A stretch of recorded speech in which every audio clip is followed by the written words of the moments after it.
Hello everybody, in this video I'm going to share with you my opinion of the cat game Stray. Today I played it and today I finished it.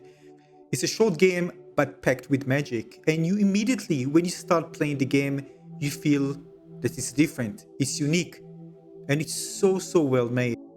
The thing that worried me the most before I actually played it is the animations. How are it going to feel like playing as a cat? How are they going to nail the animations, the interaction with the environment? It's so different to me. This is something that I haven't played before as a cat. Or maybe I just can't remember the last time that I did. So when you start the game, you explore the world with your buddies, your cat buddies, but something really terrible happens. You can do it! You can do it! Nice. Oh no! Oh no! Oh no! No! No! Meow! Oh, I want to help you. No worries, the cat survives, and he falls down into a long forgotten cybercity where he needs to find his way out. Now I'm going to say it up front, this is one of the most beautiful games that I ever played. Now in terms of fidelity, it doesn't come to, for example, the quality that you get in The Last of Us 2 when it comes to environment, super realism. But the way the game is designed in terms of lighting, in terms of all the amazing details, I was blown away by the details. It's just mind-blowing. So it doesn't matter where you go, you always have this sense of mystery and enjoy exploring. And you can see there's no UI elements here that distract you. It's very cinematic. You have options to interact with your inventory, for example. On the PlayStation controller, I just use the top on the D-pad button. But again, other than that, you really see everything clear and without any distractions.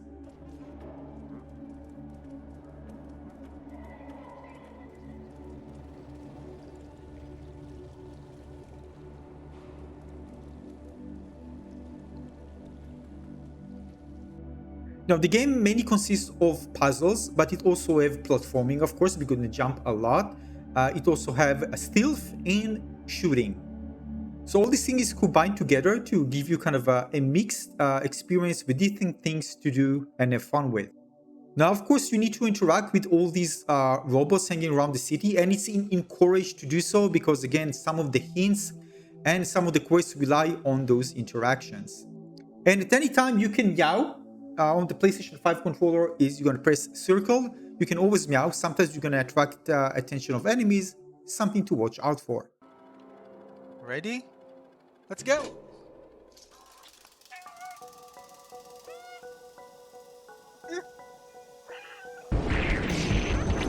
No! Open up!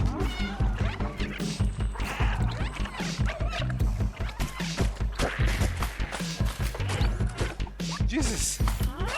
Oh my god! Help! And nothing stops you from being the cutest and most adorable and coolest cat on the block.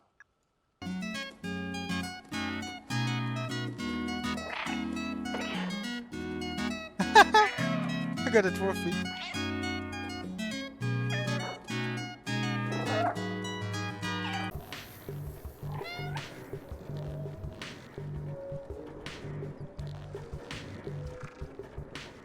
Yeah, in what game you can actually do that? Now, regarding the puzzles, they are very interesting, by the way, very well made. I wouldn't say they are very hard, but sometimes, I needed to kind of go back and forth several times until I find a solution. So they're good. They're very well made.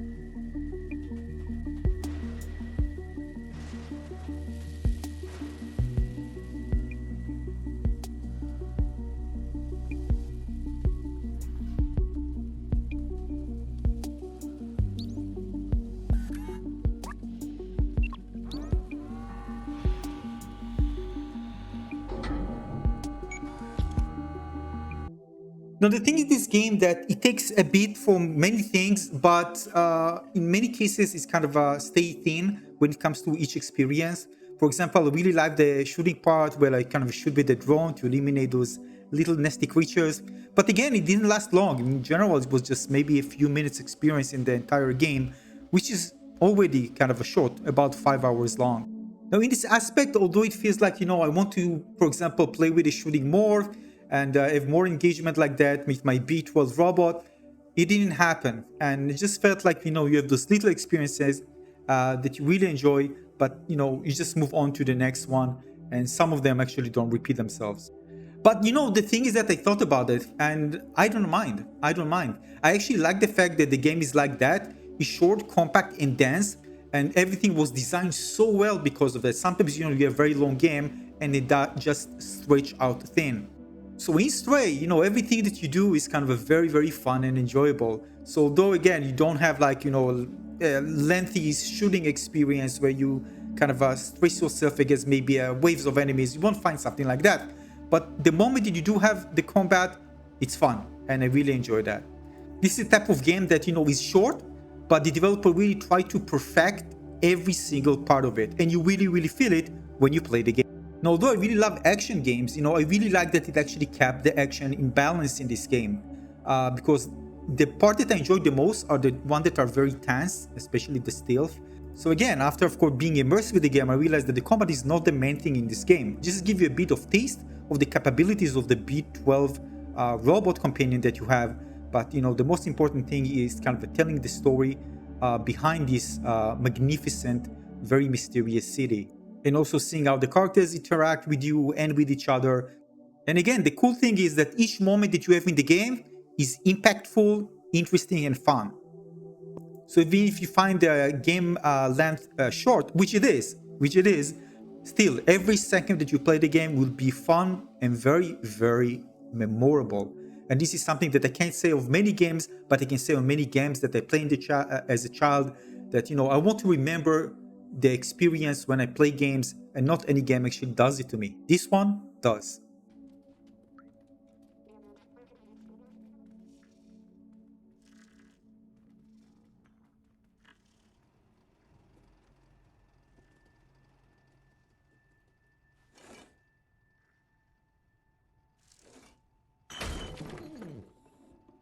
Now, one of the most important things in this game is make sure that everything, the interaction with the cat, with the environment, feels very natural. So if you go under a car, you don't need to press any button to crouch. Of course, we are a cat. So you just just does it automatically and pass through, below cars or in very kind of narrow gap areas. And the way you jump between one place to another, the animation, the switch between the animation the transition is very smooth and looks very natural.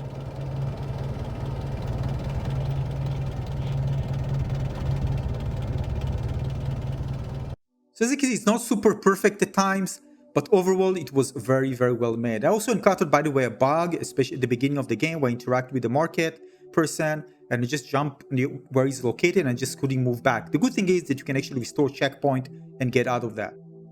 But again, the freedom and the way the game was made, so we can actually jump on different objects and move from one to the other. You have plenty of objects in the scene. This is a very, very populated game when it comes to all the 3D models that are in the scene. You can jump on many of them, and if you want to get to the top floor, you just need to find a way out. Of course, not always it would be reachable. There are limitations, but overall there are plenty of objects we can actually climb and try to figure out where there's something hidden. And there are some things that are hidden and secret areas where you need to kind of find a way to get there. Although it wasn't the perfect experience for me, I have to say that once seeing that, they laid the foundations and hopefully the game will be very successful. We can expect maybe a DLC or Stray 2 coming, which will be even a more grandiose experience, hopefully. And this is the type of games I want to play, something different. I know it looks gimmicky at the beginning, but when you play it, you see that this is the real thing. This is an amazing game that really takes advantage of a unique character and builds everything around it in such a brilliant and most immersive way. And if you ask me, this is a great achievement. And I really want to see the next chapter in this game already. And I hope it's going to be a DLC because I want to play more, really. Yeah, the downside is that I really enjoy it and it did feel short. But at the same time, when you make a short game, you better really, really make it a great game. And that's what the developer did. So if you are searching for a game that is not long, short, but really memorable one, Stray is your game. So is it a perfect game? Well, no, it's not a perfect game for me, but it's an amazing, amazing game. There are so many things that designed well here, and again, everything that the game offers is very well made. But in some ways, I I didn't want to kind of have something, especially with the action part, something maybe involves more stealth and action because it did enjoy that much. But the game again is cutting it short because it's a short game. But again, it's well made when it is. So, as a whole, you just feel that you want more of the game. You want more chapters. You want more and more. But it ends. And in some ways, I felt this kind of empty. When you enjoy something that much and it kind of finishes early, you feel that, something is missing. So maybe it was too short. Maybe it should be more close to the 10 hours mark. It would feel more complete. Now, I'm not going to reveal the ending, of course, but still, it felt also something that I wanted something to happen there, and it didn't. Once you get the game and you play, you're gonna feel it, and it wasn't hard to just add that extra, and it just felt like, what? Why it actually ends like that? Maybe this is something because we're gonna see a second part DLC. I don't know. But again, overall, a great experience. I highly recommend playing the game, and can't wait for a DLC or maybe straight to coming. This is a base for creating even more amazing content for this game, and I have a feeling that, well, the best for this game yet to come. Thanks for watching, everybody. I see you on the next one. Cheers.